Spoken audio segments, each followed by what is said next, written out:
En esta vida, yo seré la reina, parte 14.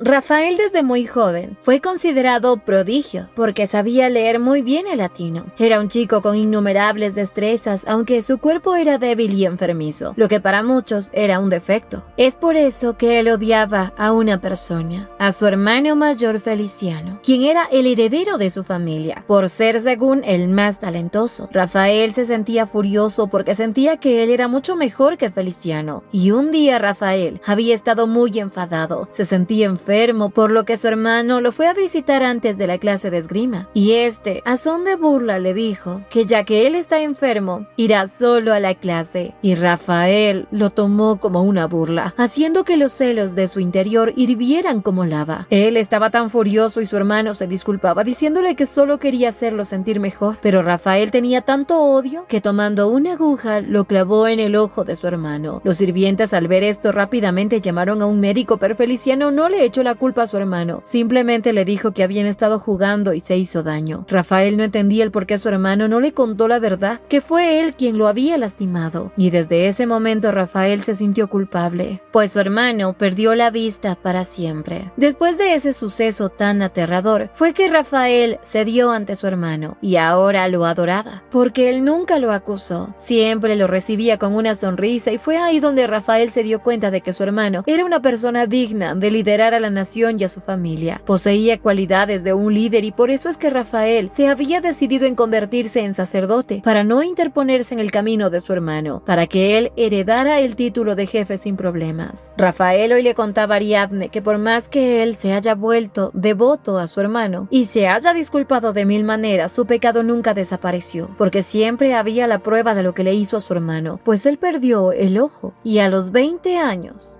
falleció a causa de una fiebre misteriosa. Rafael jamás pudo dejar de sentirse culpable por lo que pasó con su hermano. Siempre se preguntaba si él era el culpable de la muerte de Feliciano, por lo que el pecado que él había cometido nunca será borrado. Siempre sería un pecador. Ariadne se sentía tan perdida sin saber qué hacer, pero Rafael le dijo que incluso hasta las figuras de las Sagradas Escrituras habían cometido errores, o más bien pecados, por lo que nadie podrá ser puro nunca. Pero lo que sí pueden hacer es reflexionar sobre los pecados que cometieron y jurar que jamás los repetirán, para así convertirse en mejores personas. Acercándose a Ariadne le decía que como sacerdote no debía decirle eso, pero ella debería darse cuenta de que cuando todo se vuelve demasiado abrumador, está bien descansar un poco. Además, pecar es de humanos, y mientras estén vivos, hay que disfrutar de la vida. Después de esa salida, Ariadne pasó 2 días encerrada en su habitación, meditando lo que Rafael le había dicho, y ya sabía que debía vivir con el peso del pecado, porque ese nunca desaparecerá, pero podía hacer algo al menos, y lo primero era asistir a misa, meditar hasta dónde es capaz de perdonar, y qué tan capacitada está para juzgar. Al llegar, todos la aclamaban y le daban bendiciones, porque ella fue quien salvó al refugio y al pueblo. Su reputación había crecido como el agua, incluso ahora las damas la invitaban a tomar el té. Querían estar más cerca de ella, pero de pronto en el templo vio que se encontraba Cesare, pero ni ella ni él se dirigieron la mirada. Por otro lado, Caruso visitaba a Ariadne y a su pequeña hija, Petrushka, quien estaba feliz de ver a su padre y dejar de fingir ser un chico, ya que Ariadne, con la excusa de que necesita un paje, había pedido al hijo de Caruso, quien era hija, y lo mantuvo como rehén, supuestamente, pues había hecho un trato con él. Le iba a confiar el corazón del profundo mar azul a cambio de que él le preste a su hijo por unos días. Y hoy Caruso se daba cuenta de que su pequeña Petrushka se encontraba bien cuidada.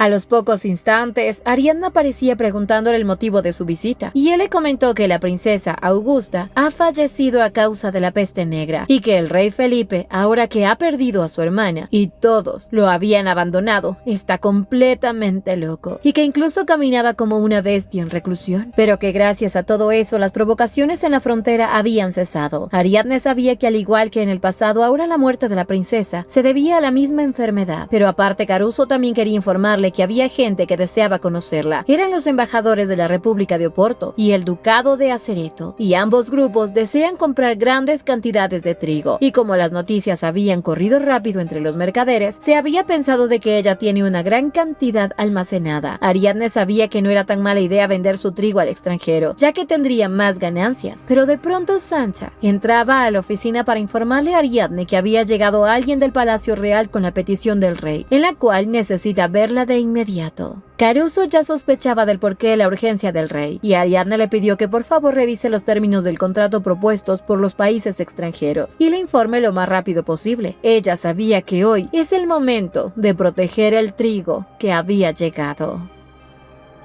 Horas después, el rey ya recibía la visita de Ariadne. Se reunieron en privado, cosa que Ariadne la asombró demasiado, porque de seguro estaba tramando algo.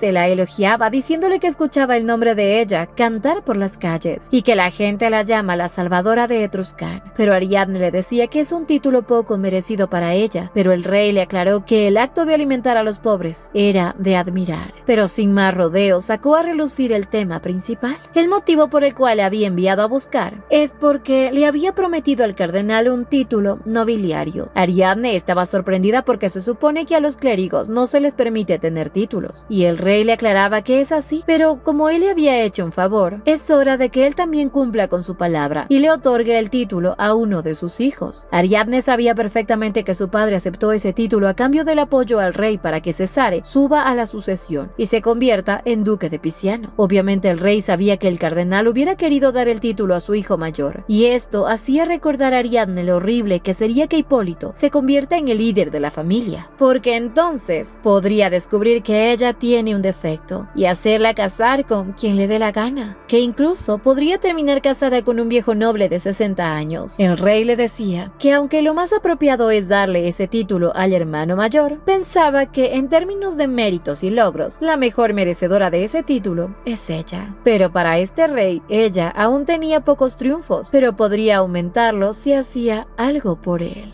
Y quería que le entregue todo el trigo que ella posee. El rey pensaba que no importaba lo brillante que sea ella, según sigue siendo una adolescente, y podría manipularla, quizás darle un poquito de caramelos y engañarla suavemente. Pero no se dio cuenta de que ella es una mujer muy madura. Así que Ariadne le preguntó cuánto ofrece por su trigo. Esto dejó en shock al rey, porque no esperaba una respuesta así de ella, porque pensó que ya la tenía en sus manos. Ariadne, quien ya había premeditado las intenciones del rey, le dijo que si acaso él planea llevarse el trigo sin siquiera pagarlo, le comentaba que ella distribuía ese trigo al refugio Rambouillet y a los barrios bajos, por lo que si le entrega el trigo a él, de seguro la gente se enfadaría y las primeras protestas vendrían de los barrios bajos, aparte de que causaría un revuelo entre los mercaderes. Pero en cambio para un gobernante era diferente, porque tenía la autoridad y peso para poder actuar con responsabilidad. Pero como el rey no tiene la lealtad de su pueblo, se encontraba atado de pies y manos. Ariadne decía que no pasaría nada si ella dejaría de enviar suministros al refugio, pero si luego se enteran de que el rey había tomado su trigo y detuvo la distribución, entonces algo incontrolable sucederá. Habrán demasiadas protestas. Pero este rey mencionó que él podría enviar soldados y tomar el trigo que él desee, y cuanto él quiera. Pero Ariadne tranquilamente le aclaraba, ella es consciente de eso, que incluso sabe que puede enviarla a la cárcel y cortarle la cabeza, pero incluso así les sería difícil tomar su trigo, porque el duque de Acerato y el comité de la república de dos países buscan comprarle su trigo. Esto dejó sorprendido al rey, pero Ariadne le dijo que ellos le han ofrecido 5 ducatos por cántaro y en la república de Oporto 6 ducatos, por lo que se encontraba en discusión a quién de ellos le proporcionaría el trigo. Para el rey, Ariadne era una impertinente y nuevamente le amenazaba diciéndole que había una diferencia entre ellos y él, porque el trigo que ella posee yacía en su territorio y él podría ejercer sus derechos como le parezca. Ariadne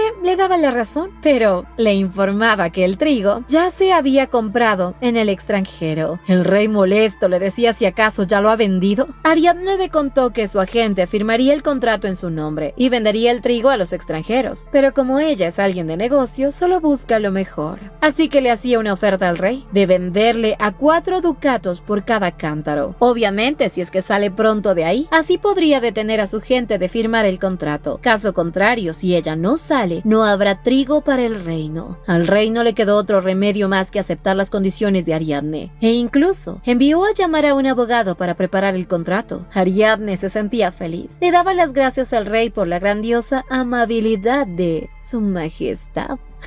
No pensó que le iba a hacer ochos. Un poco después Ariadne llegaba nuevamente a casa, pero se encontraba muy molesta, porque ahora sabe que el rey le va a otorgar un título nobiliario a su padre, y obviamente este le daría a su hijo mayor. Sin embargo, aquella carta que pensaba usar más tarde tenía que apresurarla. Así envió a Sasha que le envíe una carta a Rafael, ya que tiene algo urgente que pedirle.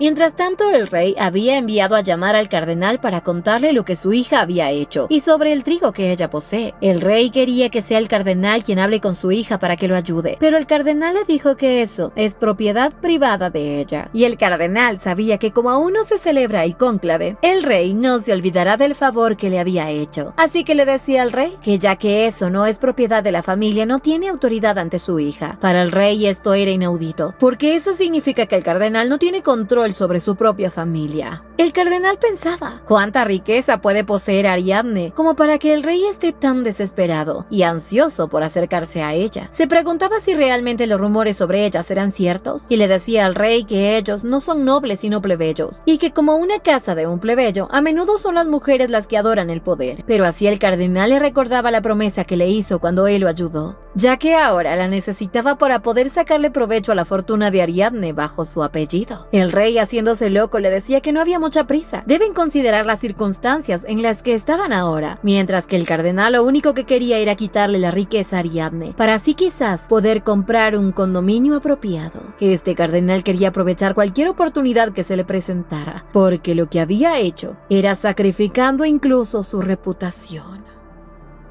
Horas después el cardenal se retiró del palacio, ya que el rey le había dicho que ya se pondrá en contacto con él. Esto molestaba al cardenal porque no había una respuesta clara de su parte. Al llegar a casa, el cardenal pidió hablar con su hija para, según él, saber cómo está manejando el hogar. Le pidió que traiga los libros de contabilidad al estudio, y Ariadne rápidamente se acercó a Sancha. Le dijo que ya era hora que traiga los libros cuanto antes.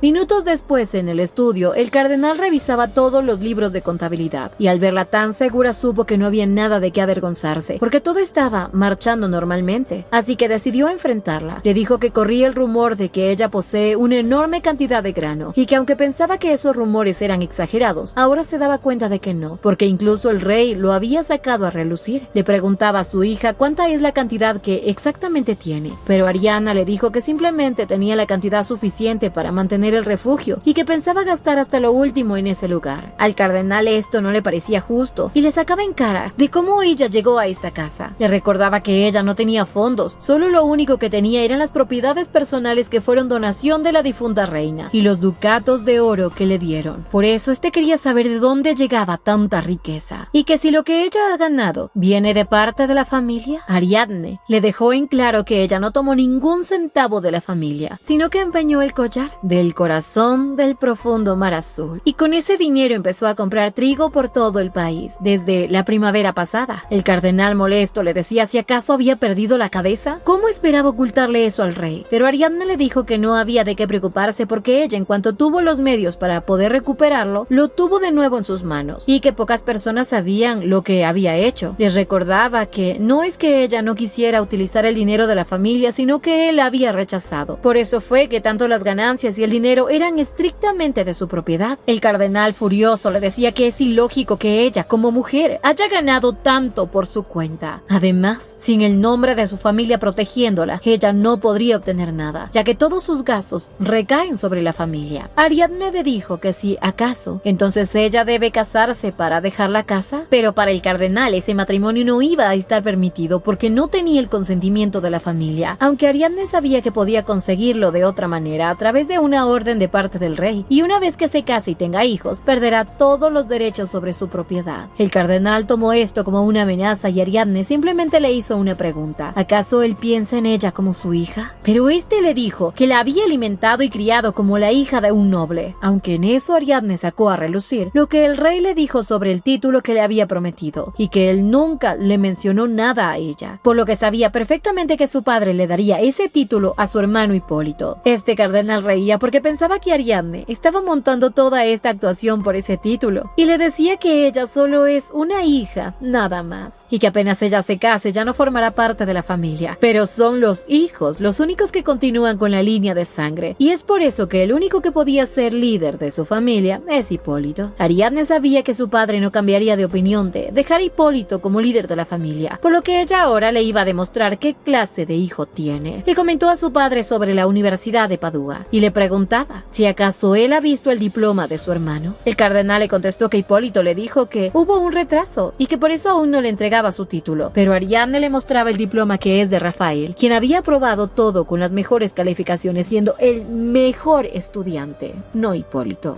Así Ariadne le decía que ya los diplomas habían sido entregados, que si no creía lo que estaba diciendo debía confirmarlo él mismo, y la única forma era preguntándole a Hipólito, por lo que envió a que lo llamen inmediatamente.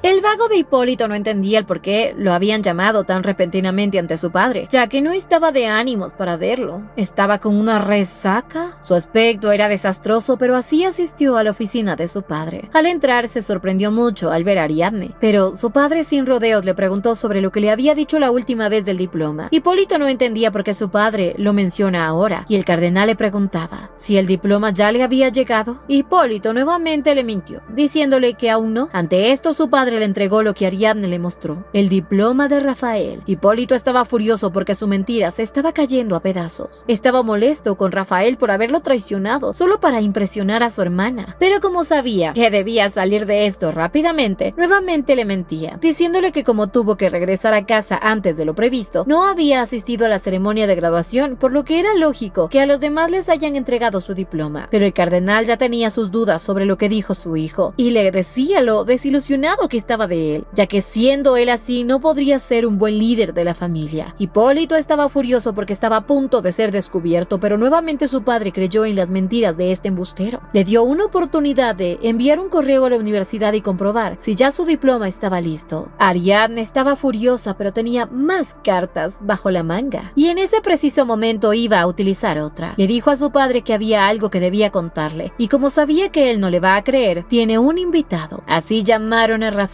Hipólito estaba tan furioso y Ariadne lo enfrentó diciéndole que es un mentiroso. Ni siquiera se había graduado, incluso se había saltado los exámenes finales, y es por eso que él no ha recibido ningún diploma. Hipólito molesto le decía que cuál fue el desgraciado que dijo semejante mentira, que solo quieren calumniarlo, y este tonto quería golpear a su hermana cuando en eso entró Rafael. Ariadne lo saludaba formalmente, pero él le decía que no necesitaba tener formalidades con él. Hipólito estaba furioso porque todo había sido planeado por ellos dos. Ariadne le dijo a Rafael que lo había llamado por un motivo, porque tenía algo que preguntarle sobre lo que había pasado en la academia militar. Rafael sin dudarlo les contó que fue él el presidente del consejo estudiantil de la academia militar, y que todos los graduados que cumplían con los requisitos recibieron su diploma, y si alguien no lo ha recibido es porque no se ha graduado, y se refería a Hipólito. Ni aún así, con pruebas ante sus ojos, el cardenal seguía confiando en su hijo. Le decía que puede ser que de verdad haya habido un error con el diploma de su hijo, pero Rafael le dijo que por desgracia, en el caso de Hipólito no es así, porque ni siquiera había hecho los exámenes finales, por lo que no recibe calificaciones y por lo tanto no cumple con los requisitos para graduarse. El cardenal estaba atónito ante lo que escuchó. Recordaba de cómo su hijo se alardeaba de que había dicho el discurso de graduación y que fue uno de los más elogiados por todos. El cardenal con cara de ogro le decía a su hijo si es cierto, ¿él no hizo los exámenes finales? Hipólito se encontraba entre la espada y la pared y no sabía qué contestarle, hasta que encontró una excusa. Le dijo que todo era porque había echado mucho de menos a su madre, y en ese momento no pudo concentrarse en nada, al ver que su madre sufría tanto. Las lágrimas de cocodrilo que Hipólito derramó conmovieron nuevamente al cardenal, porque sabía de cómo murió la madre de él por una mala decisión.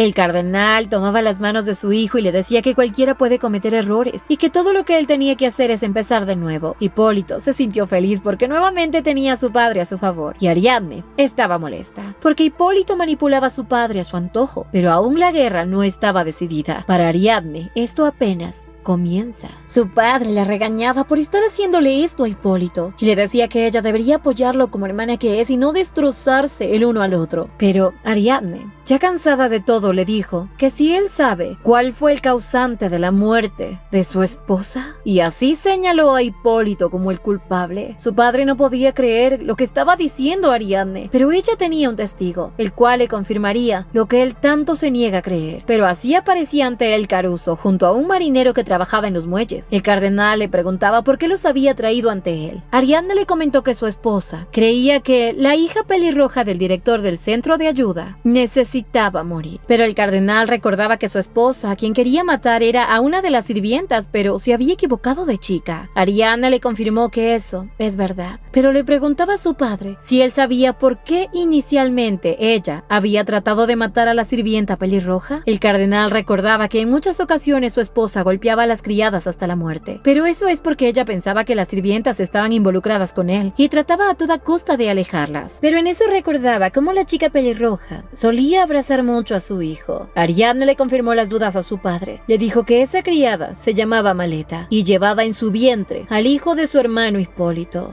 Hipólito, convencido de que no había dejado ninguna evidencia, le dijo que todo es una mentira. Le preguntaba si tenía pruebas de eso, pero Ariadne, sonriendo, le dijo que la primera testigo era la criada íntima de su difunta madre, Lucrecia, quien había ido al mercado para comprar pescado, pero fue atrapada por la gente de la cooperativa local y la interrogaron, y ahí había confesado todo lo que la señora le había ordenado sobre eliminar a Maleta, quien estaba embarazada del joven maestro. Y en segundo lugar estaba ella misma, ya que Maleta es la hermana de su sirvienta personal, Sancha, y fue debido a esa conexión que Ariadne se enteró de la verdad. Y cuando echaron a Maleta de la casa, la ayudó porque ella le suplicó que no la deje morir porque no quería perder al hijo del joven maestro, que la ayude para dar a luz y criar a ese niño, ya que sin importar lo que digan, era su sobrino. Su padre se encontraba en shock y no podía creer todo lo que estaba escuchando, pues él estuvo en una situación casi similar, y él sí se hizo cargo de la mujer con la que tuvo un hijo. El cardenal no podía creer la clase de hijo que tenía, pero Hipólito no tenía ni un poco de remordimiento. Según él, no iba a tirar su futuro a la borda solo por una sirvienta, ya que tenía un futuro brillante por delante. Así que admitió que le había dicho a su madre que no quería casarse con Maleta, y ella le dijo que no pensó que su madre le cortaría la cabeza. En pocas palabras, este tonto culpó a su madre Lucrecia de la muerte de Maleta, e incluso de la muerte de la otra chica. Hipólito pensaba que con lo que le había dicho ya convenció a su padre de que él es inocente, pero de pronto el muchacho del muelle le dijo que la persona que fue ante ellos para pedir que le cortaran la cabeza a la chica pelirroja no fue la señora Lucrecia, sino el joven maestro Hipólito. Así señaló a Hipólito como el actor intelectual de la muerte de Maleta, y obviamente Hipólito, que no se iba a quedar de brazos cruzados, seguía negando su culpabilidad. Su padre, el cardenal, estaba atónito con lo que acaba de escuchar. Hipólito, muerto de rabia, ordenó a los guardias que se lleven a ese hombre y que le den una paliza para que aprenda a no mentir según él. Pero este muchacho, que sabía más cosas turbias de Hipólito, le dijo que él es bastante conocido por su zona, ya que es famoso entre los círculos sociales, pues él distribuye cigarro y tabaco.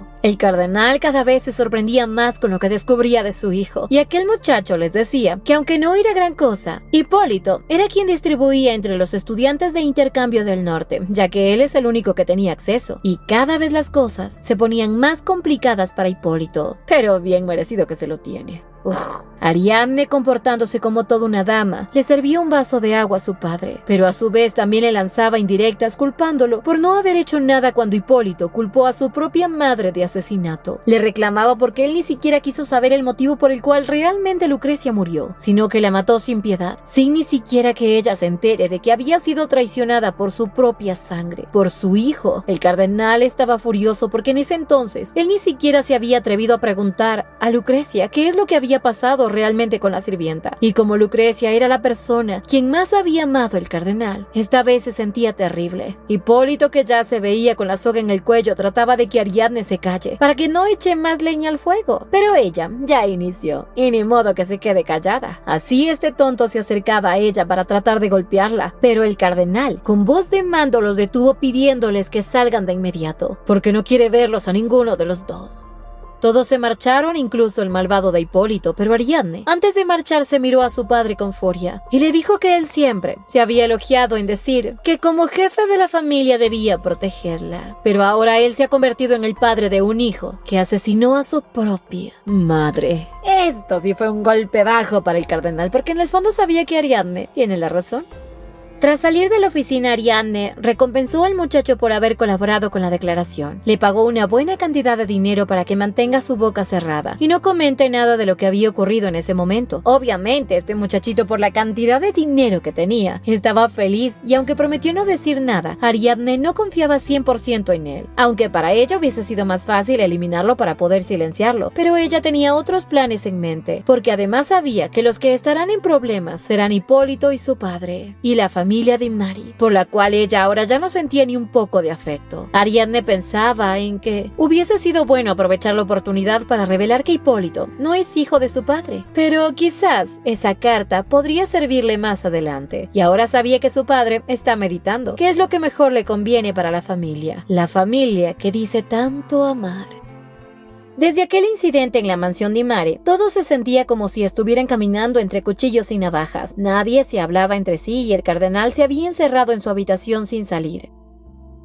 Una semana después, tras un decreto real que llegó por parte de su majestad, fue que todos salieron a recibirlo, incluso el cardenal. Todos pensaban que quizás la familia había hecho algo mal, que por eso el rey había decretado algo, pero Ariadne sabía perfectamente que en realidad lo que el rey había enviado era un título. Así el enviado por el rey empezó a leer el documento escrito por puño y letra del rey. Mientras escuchaban el decreto del cardenal, no podía dejar de pensar en lo ocurrido con Hipólito, y las semanas que había estado encerrado el cardenal se había puesto a pensar si era correcto que Hipólito se convierta en el jefe de la casa, si sería capaz de dar prosperidad a la familia, pero entre eso también sabía que la perfecta candidata para ser la jefa era Ariadne, quien ahora se encontraba casi por encima de todos, pero se sentía inseguro porque si nombra a Ariadne como sucesora y ella se casa, su esposo también tendría el poder sobre su familia. Pensaba que quizás si convence a Ariadne de nunca casarse y vivir soltera por el resto de su vida, podría entregarle el título a ella, además de que también podría ponerle la condición de que ella será su sucesora solamente hasta que Hipólito tenga un hijo. El cardenal también pensaba en todas las ocasiones en que Ariadne se había visto inmiscuida con Alfonso, incluso con Cesare, hasta con el heredero Baldassare. Pensaba que si ellos llegaban a saber que es la nueva jefa de la familia Di Mare, no dudarían en acosarla. Ponía en una balanza la prosperidad que daría Ariadne o la ruina que daría su hijo Hipólito. Todas esas preguntas rondaban en su cabeza, hasta que de pronto algo le sacó de sus pensamientos, y era que en el decreto mencionaban sobre la donación que dio la familia Di Mare para ayudar a los pobres sin ningún interés de lucro. Y así decretó que dentro de la familia Di Mare de Etruscán, Ariadne fue nombrada directora del Centro de Socorro Rambouillet. Ariadne, aunque estaba sorprendida, sabía perfectamente que el rey jugó muy bien sus fichas, ya que ese puesto es una responsabilidad infinita y nadie podía pasar sobre él. En pocas palabras, el rey le estaba dando el deber de suministrar los alimentos del centro de socorro directamente a ella. Obviamente Ariadne sabía que si el rey había tomado estas medidas es porque ella se negó a venderle el grano, y es por eso que ahora tiene la intención de inculparla en algo. Y como no podía negarse, no tuvo de otra que aceptar el decreto real.